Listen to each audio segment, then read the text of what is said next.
Hello friends, আজকে আমরা জানবো এক মুজিয়া নামে এক ভয়ঙ্কর বাচ্চা ছেলের হরর ফিল্মের কাহিনী, যেখানে দেখানো হয়েছে একটি বাচ্চা ছেলে মারা যাওয়ার পর এক ভয়ঙ্কর দৈত্যের আকার নিয়েছে। তো এই ফিল্মের মাধ্যমে আমরা জানবো আগে যে কীভাবে এই ভয়ঙ্কর মুজিয়ার সৃষ্টি হয়েছে। তো এই ফিল্মে দেখানো হয়েছে যখন কোনো ছোট ছেলের মুন্ডন করা হয়, তার কয়েকদিন আগে যদি সেই ছেলেটি মারা যায় এবং তার যদি কোনো ইচ্ছে থেকে যায়, সেই ইচ্ছাটা যদি সম্পূর্ণ না করতে পারে ছেলেটি, তাহলে তার থেকে কিন্তু এই ভয়ঙ্কর এই মুজিয়াতে পরিণত হয় ছেলেটি।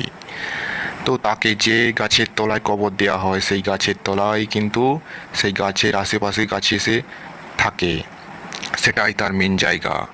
এবং কোনো রকম যদি তাকে ডিস্টার্ব করা হয় তাহলে কিন্তু সে আক্রমণ করে। তো এই ফিল্মে দেখানো হয়েছে এই ছোট ছেলেটি মুনি নামে এক মেয়েকে ভালোবাসতো, কিন্তু কোনো একটা কারণে মারা গেলে তার সেই ইচ্ছাটা পূরণ হয় না।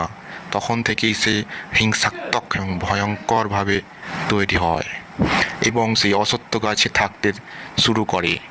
এবং সে তখন থেকে সে চিন্তা করতে থাকে, যদি কেউ এই গাছের নিচে এসে ডিস্টার্ব করে তাহলে কিন্তু সে তাকে অ্যাটাক করবে এবং তাকে হত্যা করারও এমনকি চেষ্টা করবে।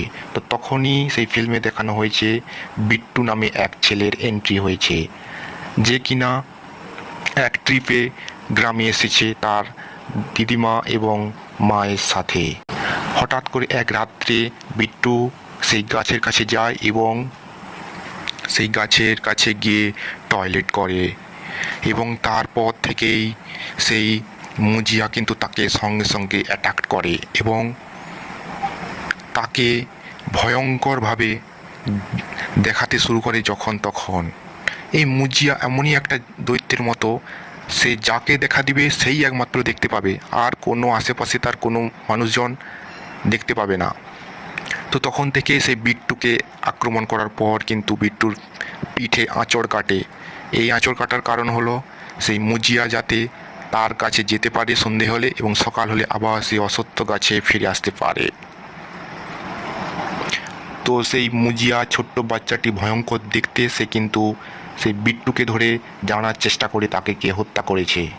ক্রমশ এই খবরটি বিট্টুর বাড়িতে জানতে পারে এবং তারপর বিট্টুর যে দিদিমা, তিনি কিন্তু সেই গাছের কাছে ছড়ি নিয়ে যায়।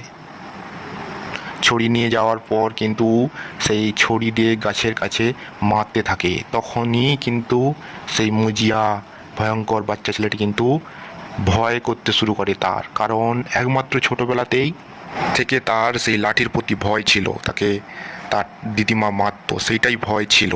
তো এখানে ফিল্মে দেখানো হয়েছে যে মুজিয়া দেখতে বাচ্চা ছেলের মতো ভয়ঙ্কর হলেও সে কিন্তু বিরাট শক্তিশালী, শক্তির ক্ষমতা, তাকে কোনো কিছু শক্তি দিয়ে হারানো যাবে না। তো এই মুজিয়া তারপর জানতে পারে বিট্টুর কাছ থেকে যে সে মুনিকে ভালোবাসে এবং তার কাছে যেতে চায়।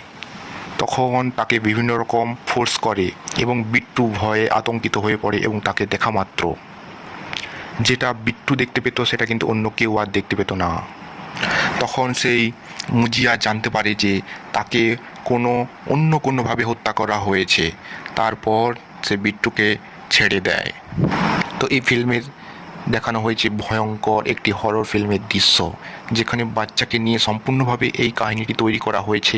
শুধুমাত্র এটি একটি সত্য ঘটনাকে কেন্দ্র করে গড়ে ওঠা একটি হরর কাহিনী, যেটা 1960 সালে কিন্তু সত্য ঘটনা অবলম্বনে হয়েছে। 1960 সালে সেম ঘটনা ঘটেছিল। তাই আপনারা কোথাও গেলে কোনো গাছের নিচে কোনো টয়লেট করবেন না বা কোনো কিছু ডিস্টার্ব করবেন না, কারণ যে যার জায়গায় সে তার থাকে, কাকেও কখনো ডিস্টার্ব করবেন না।